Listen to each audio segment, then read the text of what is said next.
Hello everybody, welcome back to Suman Guru Education YouTube channel. Dear friends and followers, ఈ వీడియోలో మనం శ్రీపాద సుబ్రహ్మణ్య శాస్త్రి కవి పరిచయం గురించి చర్చించుకుందాం. ఇక్కడ రచయిత్ర పరిచయం అని ఇవ్వడం జరిగింది. రచయిత పరిచయం ఇక్కడ అక్షర దోషం అనేది పడింది, గమనించగలరు. రచయిత పరిచయం లేదా కవి పరిచయం 20వ శతాబ్దపు తెలుగు కథకుల్లో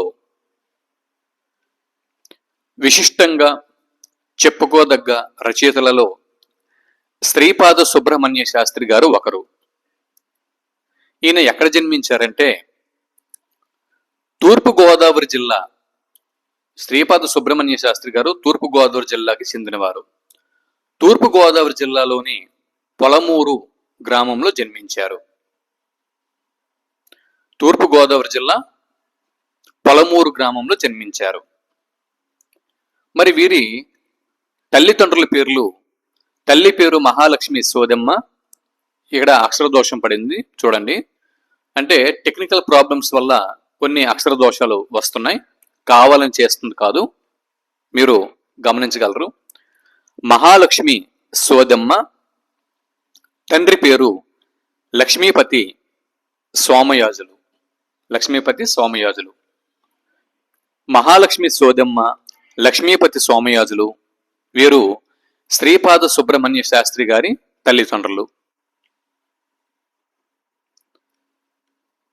ఈయన రచించినటువంటి కథలు మొత్తం 75 కథలను రచించారు. వాటిలో ప్రధానమైనది వడ్ల గింజలు, డాకిందల వడ్ల గింజలు, వడ్ల గింజలు, మార్గదర్శి, మార్గదర్శి, పుల్లంపేట జరీచీర, పుల్లంపేట జరీచీర, వీరపూజ, గులాబీ అత్తరు, కీలెరిగిన వాత, ఇలా చెప్పుకుంటూ పోతే 75 కథల్ని శ్రీపాద సుబ్రహ్మణ్య శాస్త్రి గారు రచించారు. శ్రీపాద వారు రచించినటువంటి కథలు మొత్తం 75. వాటిలో వడ్ల గింజలు, మార్గదర్శి, పుల్లంపేట జరీచీర, వీరపూజ, గులాబీ అత్తరు, కీలెరిగిన వాత ప్రధానమైనవి. ఇక నవలలు విషయానికి వస్తే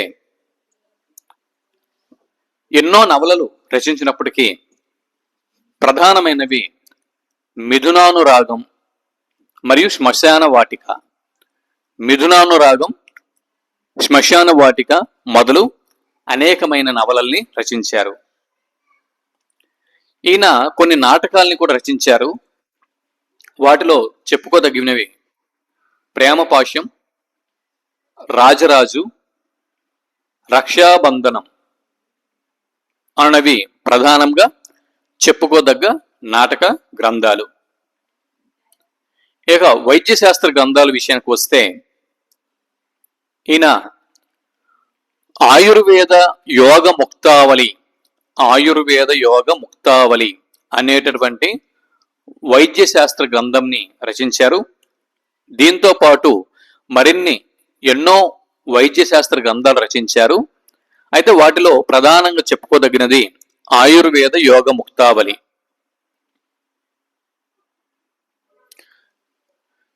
ఇకపోతే అవధానాలు, ఎన్నో అష్టావధానాలు. షా కింద టా వస్తుంది, అక్షర దోషాలు పడుతున్నాయి.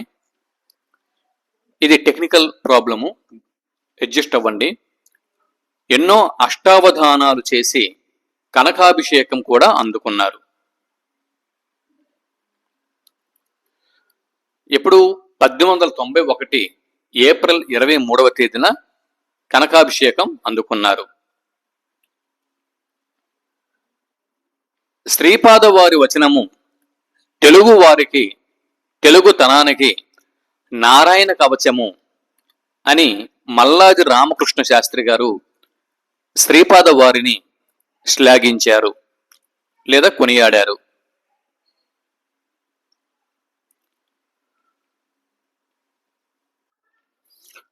చూడండి మరొకసారి.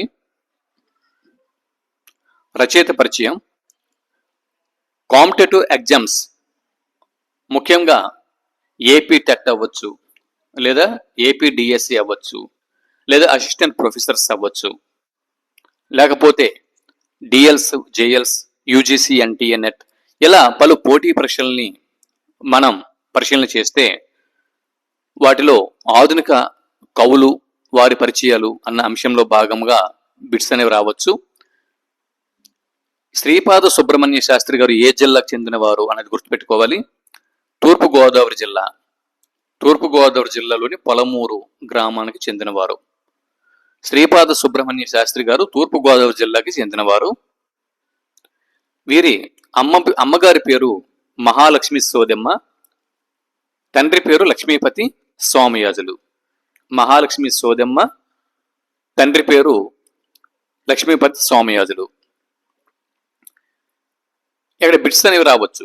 క్రింది వాటిలో శ్రీపాద వారి నవలల్ని గుర్తించండి అని బిట్ రావచ్చు.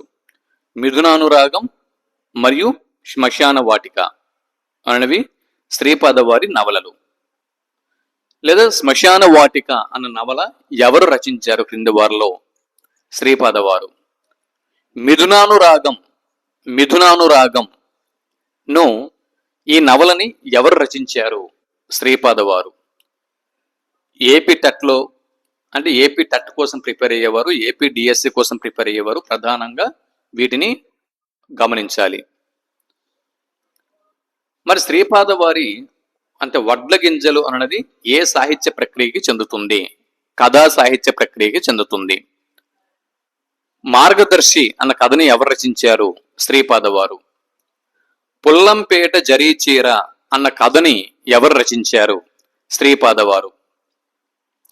లేదా పుల్లంపేట జరీచీర అన్నది శ్రీపాద వారి ఏ సాహిత్య ప్రక్రియకి చెందుతుంది? జవాబు కథా సాహిత్య ప్రక్రియకి చెందుతుంది. వీరపూజ శ్రీపాద వారి కథ. గులాబీ అత్తరు అన్న కథను లేదా కథానికని ఎవరు వెలువరించారు అని బిట్టు వస్తే శ్రీపాద వారు. కీలెరిగిన వాత అన్న కథని లేదా కథానికని వెలువరించిన వారు ఎవరు అని బిట్టు వస్తే శ్రీపాద వారు. ఈయన మొత్తం 75 కథలని రచించారు. శ్రీపాద వారు రచించినటువంటి మొత్తం కథలు ఎన్ని? శ్రీపాద సుబ్రహ్మణ్య శాస్త్రి గారు రచించిన మొత్తం కథలు 75 కథలు. ఇకపోతే యూజీసీ, ఎన్టీఏ, నెట్కి ప్రిపేర్ అవుతున్న వారు ఈయన కాలంని గుర్తుపెట్టుకోవాలి. ఈ కాలం అనేది శ్రీపాద వారి కాలం అనేది ఒక పక్కన రాసుకోండి. ఎందు గురించి అంటే రచయితలు వారి రచనలు వరుస క్రమంలో ఏది సరైనది అని అడుగుతూ ఉంటాడు. కాబట్టి శ్రీపాద వారి కాలంని యూజీసీ, ఎన్టీఏ, నెట్కి ప్రిపేర్ అయ్యేవారు గుర్తుపెట్టుకోవాలి. మరి శ్రీపాద వారు రచించినటువంటి నాటకాలలో క్రింది వాటిలో శ్రీపాద వారు రచించిన నాటకం కానిది ఏది గుర్తించండి అని బిట్టివ్వచ్చు. క్రింద ఈ 3 నాటకాలు ఇస్తాడు. ప్రేమపాశ్యం, రాజరాజు, రక్షాబంధనం అనిచ్చి మరొక నాటకం వేరేది ఏదైనా ఇస్తాడు. అప్పుడు క్రింది వాటిలో శ్రీపాద వారి నాటకాలలో సరికానిది ఏది గుర్తించండి అని ఇవ్వచ్చు. లేదా క్రింది వాటిలో శ్రీపాద వారి నాటకాలు ఏవో గుర్తించండి అని అడగొచ్చు. ప్రేమపాశం అన్న నాటకంని ఎవరు రచించారు? శ్రీపాద సుబ్రహ్మణ్య శాస్త్రి. రక్షాబంధనం అన్న నాటకాన్ని ఎవరు రచించారు? శ్రీపాద సుబ్రహ్మణ్య శాస్త్రి. రాజరాజు అన్న నాటకాన్ని ఎవరు రచించారు? శ్రీపాద సుబ్రహ్మణ్య శాస్త్రి. ఆయుర్వేద యోగ ముక్తావళి అనే వైద్య శాస్త్ర గ్రంథాన్ని ఎవరు రచించారు? జవాబు శ్రీపాద సుబ్రహ్మణ్య శాస్త్రి. లేదా శ్రీపాద సుబ్రహ్మణ్య శాస్త్రి గారు రచించినటువంటి వైద్య శాస్త్ర గ్రంథం క్రింది వాటిలో ఏది అని బిట్టు వస్తే ఆయుర్వేద యోగ ముక్తావళి అని జవాబు గుర్తించాల్సి ఉంటుంది. మరి శ్రీపాద సుబ్రహ్మణ్య శాస్త్రి గారికి ఎప్పుడు అవధానం జరిగింది అంటే కనకాభిషేకం ఎప్పుడు జరిగింది అని బిట్టు వస్తే మెయిన్ సంవత్సరం అనేది గుర్తుపెట్టుకోండి. 1891 1891 1891వ సంవత్సరం. ప్రధానంగా సంవత్సరం గుర్తుపెట్టుకోండి సరిపోతుంది. మరి ఇక్కడ బిట్టు శ్రీపాద వారి వచనము తెలుగుతనానికి నారాయణ కవచము అని శ్లాఘించిన వారు క్రింది వారులు ఎవరు అని బిట్టు వస్తే మల్లాది రామకృష్ణ శాస్త్రి అని జవాబు గుర్తించాల్సి ఉంటుంది. ఈ విధంగా కాంపిటేటివ్ ఎగ్జామ్స్ ఓరియంటేషన్ లో బిట్స్ అనేవి రావడానికి అవకాశాలు అనేవి ఉన్నాయి. ఇది శ్రీపాద సుబ్రహ్మణ్య శాస్త్రికి సంబంధించినటువంటి రచయిత పరిచయం. ఓకేనా? సో ఈ వీడియోలో శ్రీపాద సుబ్రహ్మణ్య శాస్త్రి గారి గురించి తెలుసుకున్నాం కదా. మరో వీడియోలో మరో కవి పరిచయం గురించి తెలుసుకునే ప్రయత్నం చేద్దాం. అంతవరకు సెలవు. నమస్తే.